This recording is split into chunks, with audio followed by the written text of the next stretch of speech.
முதன்மை செய்தி. திருக்கோவிலூர் தொகுதி காலியானதாக அறிவிப்பு வெளியாக இருக்கிறது. முன்னாள் அமைச்சர் பொன்முடி தொகுதியான திருக்கோவிலூர் தொகுதி தற்போது காலியாக இருப்பதாக அறிவிப்பு வெளியிடப்பட்டிருக்கிறது. கூடுதல் விவரங்களை தர இருக்கிறார் செய்தியாளர் ராஜேஷ். வணக்கம் ராஜேஷ், விவரங்கள். வணக்கம். திருக்கோவிலூர் தொகுதி காலியானதாக அறிவிக்கப்பட்டிருக்கிறது. அதாவது முன்னாள் அமைச்சராக இருந்த பொன்முடி அவர்களுடைய தொகுதி என்பது திருக்கோவிலூர் தொகுதி. அந்த தொகுதி காலியானதாக தற்போது அறிவிப்பு வெளியிடப்பட்டிருக்கின்றது. இந்த விஷயத்தை பொறுத்தவரையில திருக்கோவிலூர் தொகுதி காலியானதாக இருப்பதாக சட்டப்பேரவை செயலாளர் தலைமை தேர்தல் அதிகாரிக்கு கடிதம் அனுப்பியிருக்கின்றார். நமக்கு தெரியும், ஒரு தொகுதி காலியானது, ஒரு எம்எல்ஏ இடைநீக்கம் செய்யப்பட்டாலோ அல்லது ஒரு தொகுதியில் சட்டமன்ற உறுப்பினர் இல்லாத ஒரு சூழல் ஏற்பட்டாலோ உடனடியாக அந்த சட்டப்பேரவையினுடைய செயலாளர் தான் தலைமை தேர்தல் அதிகாரிக்கு அதிகாரப்பூர்வமாக கடிதம் அறிவிப்பார். இந்த காரணத்தினால் இந்த தொகுதி காலியானதாக அறிவிக்கப்படுகிறது. இந்த சட்டமன்ற உறுப்பினர் தற்போது இல்லை என்று அதற்கான காரணத்தை குறிப்பிட்டு அவர் இந்த கடிதம் எழுதுவது வழக்கம்.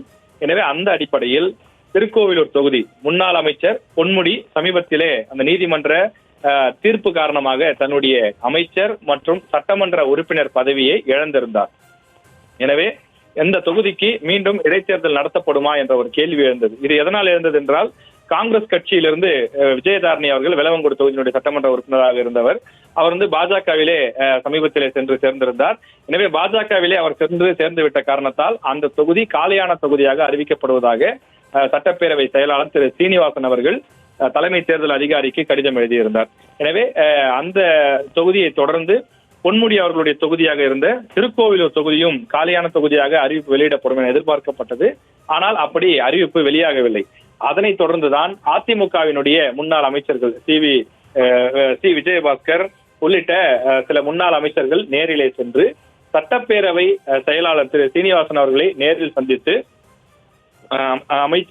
அமைச்சராக செயல்பட்டு வந்த பொன்முடி அந்த பதவியிலிருந்து காலி செய்யப்பட்டிருக்கிறார். அது மட்டும் இல்லாமல் அந்த சட்டமன்ற தொகுதி திருக்கோவிலூர் தொகுதி என்பதும் காலியான ஒரு தொகுதியாக அறிவிக்கப்பட வேண்டும் என்று ஒரு கடிதத்தையும் கொடுத்து விட்டு வந்தார்கள்.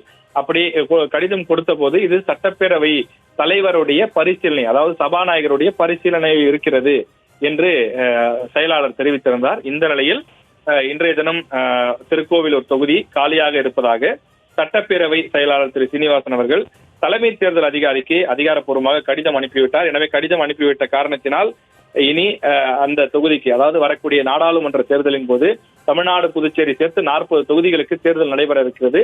தமிழ்நாட்டில் 2 எம்எல்ஏ தொகுதிகள், அதாவது சட்டமன்ற தொகுதிகளுக்கும் எலெக்ஷன் நடைபெற போகிறது என்பது தெரிய வந்திருக்கிறது. அதாவது கன்னியாகுமரி மாவட்டத்தில் உள்ள விளவங்கோடு தொகுதி, விழுப்புரம் மாவட்டத்தில் இருக்கக்கூடிய இந்த திருக்கோவிலூர் தொகுதி, இந்த தொகுதிகளுக்கும் சேர்த்து இந்த இடைத்தேர்தலானது நடத்தப்படும் என எதிர்பார்க்கப்படுகிறது.